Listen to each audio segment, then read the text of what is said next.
नमस्कार, आप सभी का स्वागत है हमारे YouTube चैनल एपीसी एकेडमी पर। आज की वीडियो में हम डिस्कस करने वाले हैं टेट 2013 में पूछे गए हिस्ट्री के क्वेश्चंस। तो फर्स्ट क्वेश्चन है हमारा, हर्षवर्धन के शासनकाल में कौन सा चीनी यात्री भारत आया था? कौन सा चीनी तीर्थ यात्री भारत आया था? ऑप्शंस है हमारे पास फाहियान, इत्सिंग, मेगास्थनीज या फिर ह्वेनसांग। तो अगर हम बात करें फाहियान की, तो ये पहला चीनी यात्री था जो कि चंद्रगुप्त सेकंड के शासनकाल में भारत आया था। इत्सिंग भी एक चीनी यात्री था और ये हर्षवर्धन के समय पर भारत आया था। मेगास्थनीज सेल्यूकस निकेटर का राजदूत था जो कि चंद्रगुप्त मौर्य के शासनकाल में भारत आया था। तो हमारे पास करेक्ट ऑप्शन कौन सी रहेगी? ह्वेनसांग।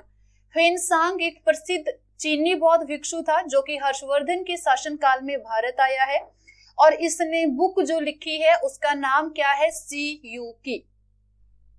इस बुक में उसने भारत के बारे में काफी ज्यादा चीजें मेंशन की है और इसी की बुक से हमें पता चलता है कि हर्षवर्धन के समय में भारत की सामाजिक, आर्थिक, धार्मिक और सांस्कृतिक स्थिति किस तरह की हुआ करती थी। इसके अलावा हर्षवर्धन ने कन्नौज की धर्म सभा की अध्यक्षता की थी और ये जो कन्नौज की धर्म सभा बुलाई गई थी हर्षवर्धन के द्वारा, इसका उद्देश्य क्या हुआ करता था? महायान शाखा के सिद्धांतों का प्रचार प्रसार करना। और कन्नौज की धर्म सभा की अध्यक्षता किसने की है? ह्वेनसांग ने ही की है।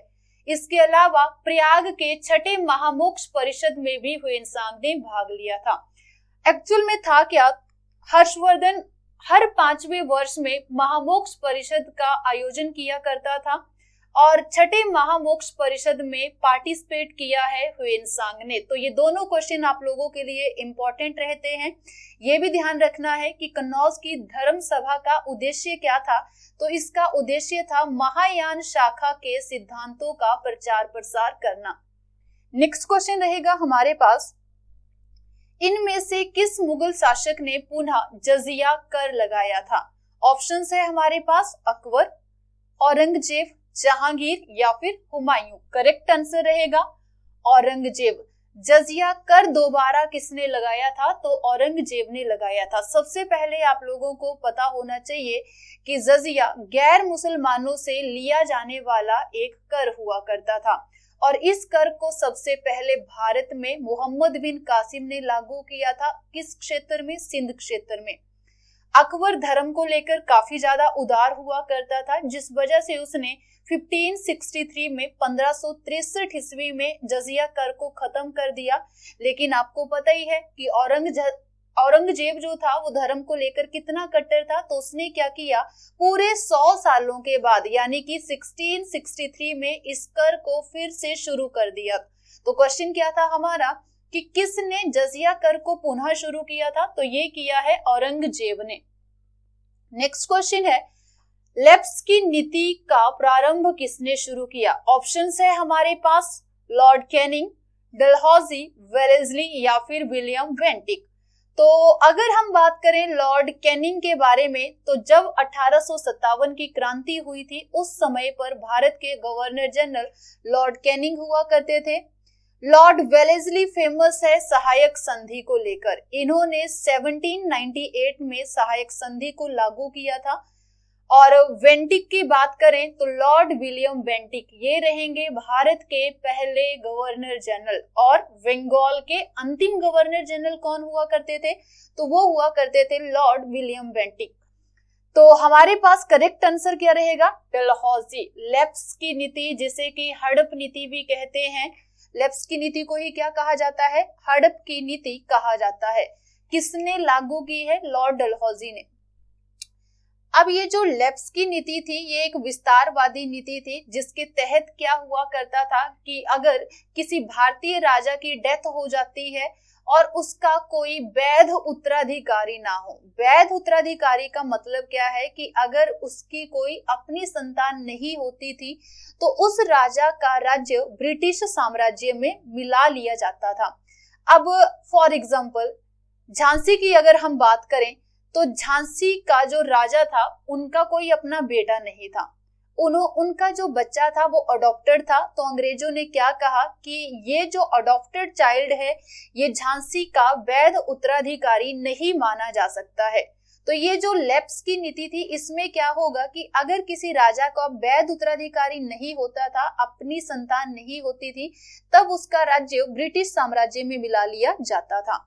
अगर हम बात करें कि सबसे पहले लैप्स की नीति के तहत कौन सा राज्य मिलाया गया है, तो सबसे पहले लैप्स की नीति के तहत सतारा का विलय किया गया है। कब? 1848 में, 1848 ईस्वी में। इसके अलावा झांसी का विलय भी लैप्स की नीति के तहत किया गया ब्रिटिश साम्राज्य में। कब किया गया था? 1853 में। इसके अलावा 1850 ईस्वी में हिमाचल के बघाट का विलय भी किया गया था लैप्स की नीति के तहत ही। ठीक है, तो ये 3 डेट्स आप याद रखेंगे। सबसे पहले सतारा राज्य का 1848 में, उसके बाद एचपी की बात करें तो 1850 में बघाट को मिलाया गया लैप्स की नीति के तहत। उसके बाद झांसी का विलय किया गया 1853 में लैप्स की नीति के तहत ही। नेक्स्ट क्वेश्चन है, भारत का विस्मार्क कौन था? ऑप्शंस है हमारे पास, गोखले, तिलक, सरदार पटेल या एनी बेसेंट।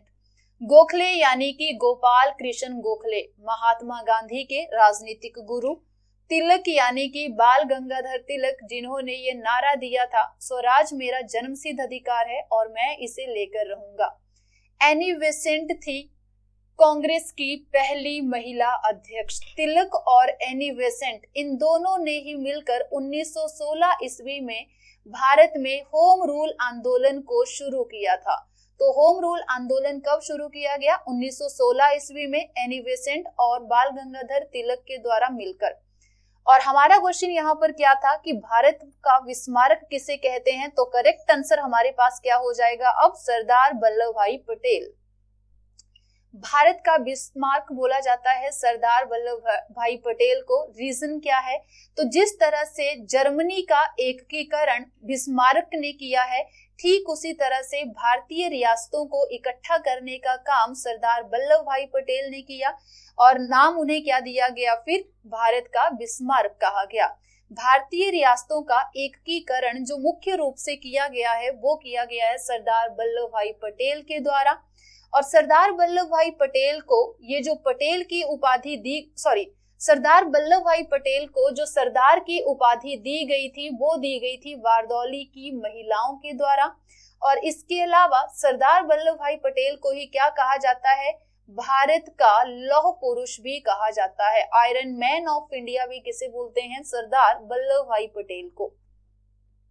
नेक्स्ट क्वेश्चन है, त्रिपिटक किसकी पवित्र पुस्तक है? ऑप्शंस है हमारे पास, बौद्धों की, जैनियों की, हिंदुओं की या इनमें से कोई भी नहीं। करेक्ट आंसर क्या रहेगा? बौद्ध। त्रिपिटक जो है ये बौद्ध धर्म से संबंधित सबसे महत्वपूर्ण और सबसे प्राचीनतम ग्रंथ माना जाता है और ये पाली भाषा में लिखा गया है।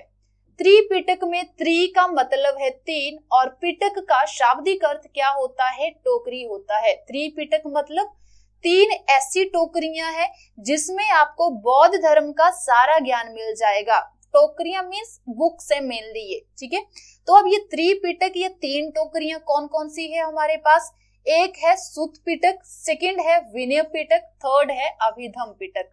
तो अगर हम बात करें सुत्त पिटक के बारे में, तो सुत्त पिटक में क्या दिया गया है? इसमें दी गई है बौद्ध धर्म की शिक्षाएं और महात्मा बुद्ध के द्वारा दिए गए उपदेश। वो सारे के सारे कहां पर लिखे गए हैं? सुत्त पिटक में लिखे गए हैं। इसके अलावा अगर हम बात करें विनय पिटक की, तो विनय पिटक में किस बारे में लिखा गया है? तो इसमें लिखे गए हैं बौद्ध संघों के नियम। इसमें क्या है? बौद्ध संघों के नियम है, यानी कि जब लोग अपना घर बार छोड़कर बौद्ध भिक्षु या भिक्षुणी बन जाते थे तब वो जाकर बौद्ध संघों में रहते थे। तो उन बौद्ध भिक्षुओं और भिक्षुणियों के लिए भी कुछ एक रूल्स बने होते थे जिनको फॉलो करना कंपलसरी होता था। और ये सारे रूल्स जो थे वो कहाँ पर लिखे गए हैं? विनय पिटक में लिखे गए हैं। नेक्स्ट है हमारे पास अभिधम पिटक। इसमें क्या लिखा गया है? तो इसमें लिखे गए हैं बौद्ध धर्म के दार्शनिक सिद्धांत। विनय पिटक में क्या लिखा गया है? तो बौद्ध धर्म के दार्शनिक सिद्धांत इसमें लिखे गए हैं। नेक्स्ट क्वेश्चन है, टोडरमल किससे संबंधित थे? ऑप्शंस है हमारे पास संगीत, साहित्य, भू राजस्व सुधार या फिर कानून। करेक्ट आंसर रहेगा भू राजस्व सुधार। टोडरमल जो थे ये अकबर के नवरत्नों में से एक हुआ करते थे और ये वित्त मंत्री या हम बोल सकते हैं अकबर के यहाँ पर दीवान हुआ करते थे और अकबर के समय में भूमि संबंधी हुए सुधारों के लिए टोडरमल को ही उत्तरदायी माना जाता है। यानी कि भूमि संबंधी जितने भी सुधार अकबर के टाइम पर लागू हुए हैं वो सारी की सारी किसकी प्लानिंग हुआ करती थी? टोडरमल की ही प्लानिंग हुआ करती थी। नेक्स्ट क्वेश्चन है हमारे पास, किन दो महान मुगल सम्राटों ने स्वयं अपनी यादों को लिखा है? इसका मतलब क्या है कि किसने अपनी आत्मकथा लिखी है? ऑप्शंस है हमारे पास बाबर और हुमायूं, हुमायूं और जहांगीर, बाबर और जहांगीर, जहांगीर और शाहजहां। और करेक्ट आंसर हमारे पास क्या रहेगा? बाबर और जहांगीर। बाबर और जहांगीर इन दो मुगल बादशाहों ने अपनी आत्मकथा खुद से लिखी है। अगर हम बात करें बाबर की आत्मकथा का तो बाबर की आत्मकथा है तुजुक ए बाबरी, जिसे कि बाबरनामा भी कहा जाता है और ये लिखी गई है तुर्की भाषा में। इसके अलावा जहांगीर की आत्मकथा का नाम क्या है? तुजुक ए जहांगीरी, और ये कौन सी भाषा में लिखी गई है? तो इसे लिखा गया है फारसी भाषा में। नेक्स्ट क्वेश्चन है, महात्मा गांधी को अंग्रेजी सरकार के द्वारा दिया गया टाइटल जिसे उन्होंने त्याग दिया था, यानी कि अंग्रेजों ने ऐसी कौन सी उपाधि महात्मा गांधी को दी थी जिसे गांधी ने वापिस कर दिया था? तो ऑप्शन है हमारे पास हिंद केसरी, केसर ए हिंद, राय बहादुर या इनमें से कोई नहीं। करेक्ट आंसर रहेगा केसर ए हिंद। जब फर्स्ट वर्ल्ड वॉर चल रहा था तो गांधी के कहने पर बहुत सारे भारत के लोग अंग्रेजों को सपोर्ट करने के लिए सामने आए थे और बहुत सारे भारतीयों ने अंग्रेजों को सपोर्ट भी किया। और आपको पता है फर्स्ट वर्ल्ड वॉर में जीत किसकी हुई थी? मित्र राष्ट्रों की, यानी कि अंग्रेजों की जीत हुई थी। तो ये जो यहाँ पर गांधी जी ने अंग्रेजों की हेल्प की थी, उन्हें सपोर्ट किया था, इसी से खुश होकर उन्होंने गांधी जी को कौन सी उपाधि दी थी? केसर ए हिंद की उपाधि दी थी। तो फर्स्ट वर्ल्ड वॉर में सहयोग करने पर ही अंग्रेजों ने गांधी को केसर ए हिंद की उपाधि से नवाजा था, जिसे कि गांधी जी ने असहयोग आंदोलन के दौरान वापिस कर दिया था। जब गांधी जी ने असहयोग आंदोलन को शुरू किया था तब इन्होंने एक बात ये भी वहां पर रखी थी कि अंग्रेजों के द्वारा हमें जितनी भी उपाधियां सम्मान दिए गए हैं वो सारे के सारे वापिस कर दिए जाए। तो गांधी जी ने अपनी केसर ए हिंद की उपाधि भी असहयोग आंदोलन के दौरान ही वापिस की थी। नेक्स्ट क्वेश्चन है, उपनिषद है हिंदू दर्शन के स्रोत, प्राचीन हिंदू कानून की किताब, मानव का सामाजिक व्यवहार या ईश्वर की पूजा। करेक्ट आंसर रहेगा हिंदू दर्शन का स्रोत। उपनिषद भारतीय दर्शन से संबंधित ग्रंथ है और यह है ज्ञान मार्गी रचनाएं। और उपनिषदों की संख्या कितनी है? 108 है। उपनिषद, इसका शाब्दिक अर्थ क्या हुआ? एक ऐसी विद्या जो कि गुरु के समीप बैठकर सीखी जाए, उसे बोला जाएगा उपनिषद। ये है क्या? तो भारतीय दर्शन से संबंधित ग्रंथ है जिनकी संख्या 108 है।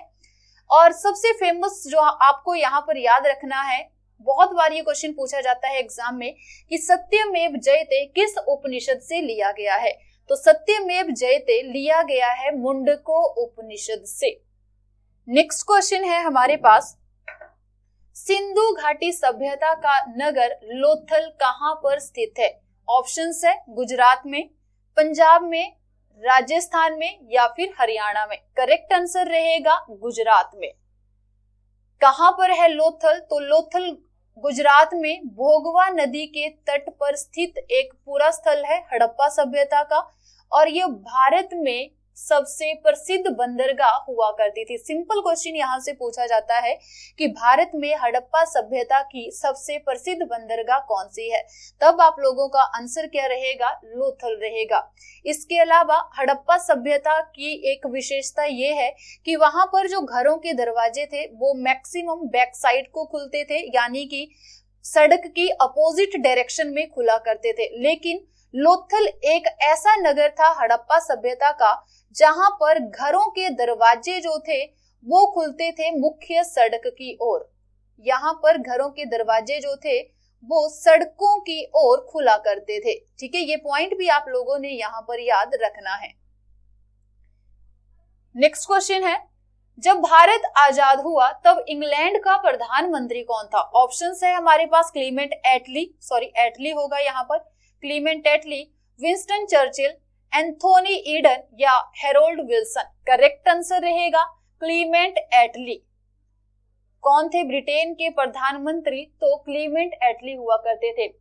हम लोगों को आजाद करने के लिए, हमारे देश को आजाद करने के लिए 30 जून 1948 का दिन निर्धारित किया गया था, लेकिन भारत का माहौल उस समय पर दंगों की वजह से इतना खराब हो चुका था कि अंग्रेजों ने हमें पहले ही आजाद कर दिया। भारत के वायसराय उस टाइम पर हुआ करते थे लॉर्ड माउंटबेटन, जिन्होंने 3 जून 1947 को घोषणा कर दी कि भारत को 15 अगस्त 1947 को आजाद कर दिया जाएगा। तो जब हम आजाद हुए उस टाइम पर ब्रिटेन के प्रधानमंत्री कौन हुआ करते थे? क्लीमेंट एटली हुआ करते थे।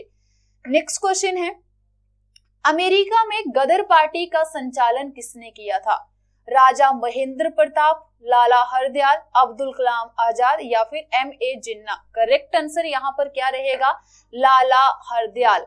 अगर हम बात करें गदर पार्टी की तो ये एक क्रांतिकारी संगठन हुआ करता था जिसकी स्थापना लाला हरदयाल ने 1913 ईस्वी में अमेरिका के सैन फ्रांसिस्को में की थी। नेक्स्ट क्वेश्चन है, बंगाल का विभाजन कब हुआ था? ऑप्शंस है हमारे पास 1905 ईस्वी में, 1906 ईस्वी में, 1889 ईस्वी में, 1904 ईस्वी में। और करेक्ट आंसर रहेगा 1905 ईस्वी में। बंगाल विभाजन की घोषणा 1905 ईस्वी में लॉर्ड कर्जन ने की थी और जैसे ही इसकी अनाउंसमेंट की गई, बंगाल विभाजन की घोषणा की, तभी से भारत के लोगों ने इसका विरोध करना शुरू कर दिया था। कांग्रेस ने इस विभाजन के विरोध में ही स्वदेशी और बहिष्कार नामक आंदोलन चलाए थे। स्वदेशी का मतलब होता है अपने ही देश में बनी हुई चीजों का प्रयोग करना और बहिष्कार का मतलब होता है विदेशी सामान का बहिष्कार करना। और भारतीय जनता के बढ़ते हुए विरोध के कारण ही 1911 ईस्वी में बंगाल विभाजन को रद्द करने की घोषणा कर दी गई थी। और जब बंगाल विभाजन रद्द हुआ था उस टाइम पर भारत का वायसराय कौन हुआ करता था? तो उस टाइम पर वायसराय थे लॉर्ड हार्डिंग द्वितीय। कौन थे? लॉर्ड हार्डिंग द्वितीय थे। और 1911 ईस्वी में दिल्ली में तीसरा दिल्ली दरबार लगा था और उस समय जॉर्ज पंचम आए थे भारत में और इन्होंने ही ये घोषणा की थी कि अब बंगाल का विभाजन रद्द होता है। तो इम्पोर्टेंट पॉइंट है काफी कि बंगाल का विभाजन लागू कब और किसके समय में हुआ है और बंगाल विभाजन रद्द कब और किसके समय में हुआ है। ये दोनों पॉइंट्स आप लोगों को यहाँ पर एग्जैक्ट याद रखने हैं। तो ये था हमारा आज का लास्ट क्वेश्चन। आई होप आप लोगों को ये वीडियो पसंद आया होगा। तो लाइक करें, शेयर करें और सब्सक्राइब करें हमारे YouTube चैनल APC एकेडमी को। Thank you.